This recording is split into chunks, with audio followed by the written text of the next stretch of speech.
ఏడాది నేరాలపై review report CP Kothakota Srinivas Reddy media ముందుంచారు. హైదరాబాద్లో 2% నేరాల సంఖ్య పెరిగిందన్నారు. 63% మంది నేరస్తులకు శిక్షలు పడ్డాయన్నారు. 13 కేసుల్లో 13 మందికి జీవిత ఖైదు పడిందని వెల్లడించారు. దోపిడీలు సైతం 9% పెరిగాయన్నారు. ఇటు మహిళలపై నేరాలు 12% పెరిగాయన్నారు సిపి.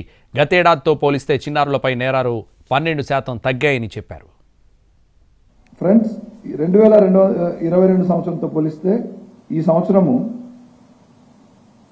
ఓవరాల్ క్రైమ్స్ 2% పెరిగి ఇప్పుడు 24,821 కేసులు ఈ సిటీలో నమోదైన హైదరాబాద్ సిటీ పోలీసులో. అందులో బాడీలీ క్రైమ్ 16% పెరిగితే మీకు ఈ నంబర్ అందులో ఉంది. అయినా మీరు ఏమైనా స్పెసిఫిక్ అడిగితే నేను చెప్తాను. 2023లో 2,537 బాడీలీ క్రైమ్స్ అయినాయి. 2022లో అది 2,181 ఉంది.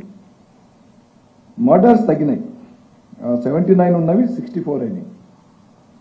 But other grave bodily crime increase by 39%. అంటే 368 ఉన్నది గత సంవత్సరంలో, ఈ సంవత్సరం ఇప్పటికే 513 అయినాయి.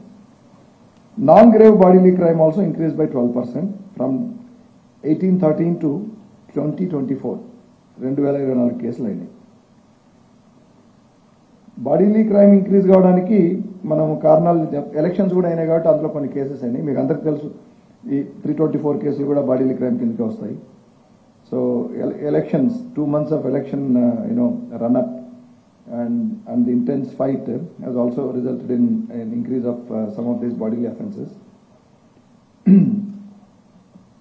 Property, so that is about bodily offences. Property crime koste it increased by 9% from 3,094 cases in 2022 to 3,361 cases this year. Unfortunately, recovery is also increased, which is a good feature, positive feature, from 61% to 74%, which is 13% improvement in the recovery.